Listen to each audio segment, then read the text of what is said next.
请听韩语节目 간추린 뉴스.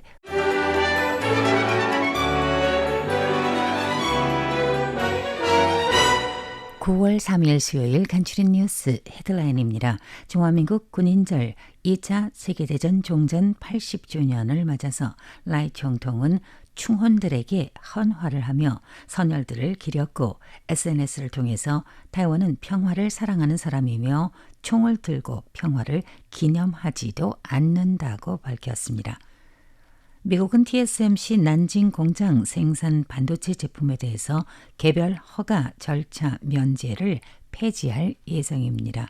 이와 관련해서 타이완의 경제장관은 총체적인 국가 경쟁력에 가하는 영향은 유한하다고 말했습니다. 타이페이 소재 국립고궁박물원 원장은 한국인 관람객에 대한 서비스를 강화하기 위해 한글 버전의 안내문과 표지, 설명서 등 박물원 내 곳곳에서 한글 버전의 서비스를 제공하고 있다고 밝혔습니다. 한국에 불시착했던 셔팅룬 소천유는 타이완으로 보내준 한국에 늘 감사하는 마음이라고 말했습니다.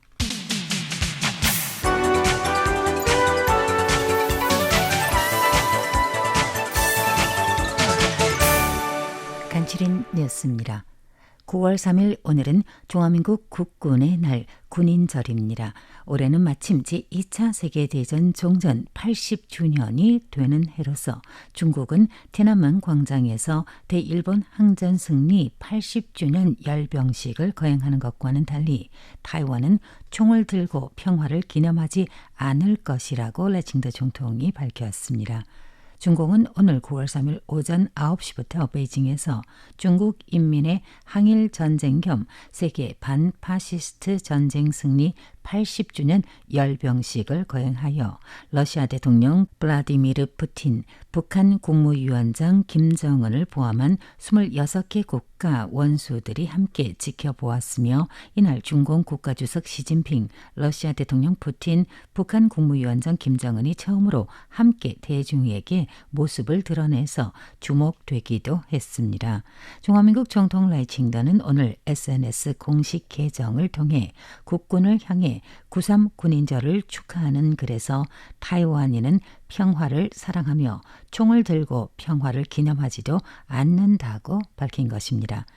이날 오전 라이 총통은 부총통, 행정원장, 입법원장, 사법원장, 감찰원장, 고시원장 등을 대동하여 국가를 위해 헌신한 3군 충혼들에게 헌화를 했습니다.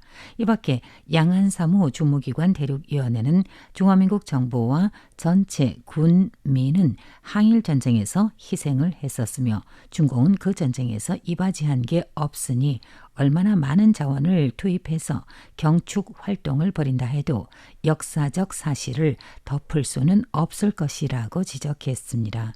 대륙위원회는 오늘 9월 3일 오후 서면 방식으로 항일전쟁의 역사에 대해 사실은 웅변보다 더 설득력이 있다고 말했습니다.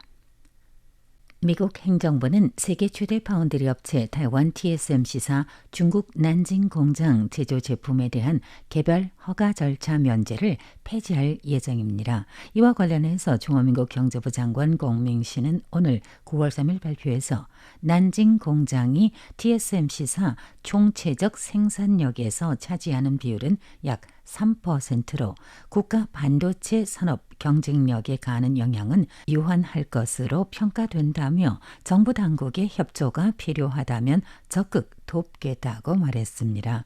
경제장관은 오늘 오전 타이난시 괴렌구에서 플라스틱 업자들과의 교류 좌담회에 참석하기 전 언론들과의 인터뷰에서 이상과 같이 밝혔는데 반도체 산업의 주요 브랜드 미국의 인텔사, 한국의 삼성과 SK하이닉스도 마찬가지로 중국 공장에서 생산했던 반도체 제품에 대한 개별 허가 절차 면제가 폐지될 것으로 알려진 것에 대한 언론 질문에 인텔, 삼성, SK, TSMC 모두 영향을 받겠지만 중국에서의 생산이 차지하는 비중으로 볼 때 한국 삼성은 약 20%, SK 하이닉스는 약 40%, 타이완 TSMC 난징 공장은 약 3%로 상대적으로 영향이 작으며 국가 총체적인 반도체 산업 경쟁력에 가하는 영향은 제한적이라고 답변했습니다.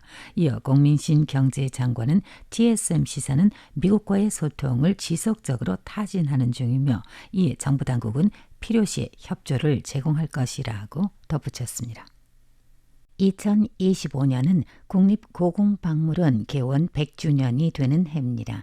한때 연평균 600만 명이 다녀갔던 고궁은 코로나 팬데믹으로 단층이 생겼으나 이미 활기를 되찾았고 여전히 관람객들로 붐빕니다. 이 중 큰 특징은 고궁 인기 유물이 있는 곳에 반드시 한국인이 있다는 것이며 여행사 가이드가 인솔하는 관광단체 중에서도 한국팀의 숫자가 으뜸입니다.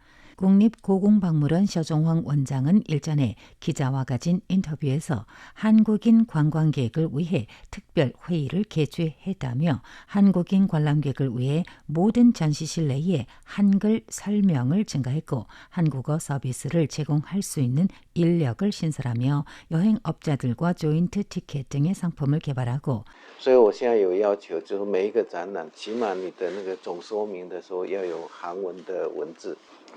那另外的话，也一直希望可以招募韩文的人员，然后进来训练。 한국어 가이드를 양성하기 위한 교육 훈련을 강화해 나갈 것이라며 고궁의 새로운 정책에 대한 설명을 했습니다. 고궁 원장 인터뷰는 추후 고궁박물원 제대로 알기 프로그램에서 따로 보도할 예정입니다. 40년 전 한국에 불시착했던 폭격기 조종사를 중화민국으로 송환해준 한국 국민과 정부, 군부에 늘 감사하는 마음을 갖고 있다고 샤오티엔룬 소천유는 어제 9월 2일 기자회의 인터뷰에서 강조했습니다. 2010년 중화민국 공군 대령으로 퇴역한 샤오티엔룬은 미소 동서 양대 집단, 양안, 남북한 등 세계 곳곳의 이데올로기 대치가 첨예했던 시대인 1985년 연료 소진 등 문제로 한국에 불시착하며 운명이 달라졌습니다. 그는 불시착 사고로 근 한 달 동안 치료를 받고 9월 20일에 타이완으로 송환돼 귀순 용사가 됐으며 퇴역할 때까지 공군의 일원으로 활약했습니다. 어제 9월 2일 샤오티엔룬은 타이완 싱크탱크가 주최한 중국 해방군, 로켓군 및 해공군의 대타이완 위협과 대응 세미나에 토론인 신분으로 참석할 때 예전 한국에서의 불시착에 대해 1985年的8月24日我飞到了韩国 1985년 8월 24일 한국에 불시착했어요. 지금 그때를 생각하면 한국의 군부와 한국 정부 그리고 한국 국민들이 당시 타이완으로 귀순할 수 있게 저를 도와주신 것에 너무 감사하게 생각합니다. 매년 8월 24일 이날 한국 정부와 군부 그리고 한국 국민에게 감사를 드리고 있습니다. 很感激韩国军方、韩国政府、韩国人民 당시 불시착했던 중공인민해방군 해군 소속 H-5 폭격기는 지금까지도 한국 공군 사관학교에 전시되어 있다고 합니다. 我那架飞机在韩国的空军官校 내가 조종했던 그 비행기는 한국 공군 사관학교에 있어요. 그동안 자주 공군 사관학교에 가서 그 비행기를 복원했죠. 参去看我那架飞机那飞机还在韩国的空军官校 소천윤 샤오티엔룬은 퇴역 후에도 중화민국에서 항공 전문 인재를 양성하는 공군 항공기술학교에서 교직원을 맡고 있습니다. 이상으로 건칠의 뉴스 마칩니다. 진행의 백점입니다.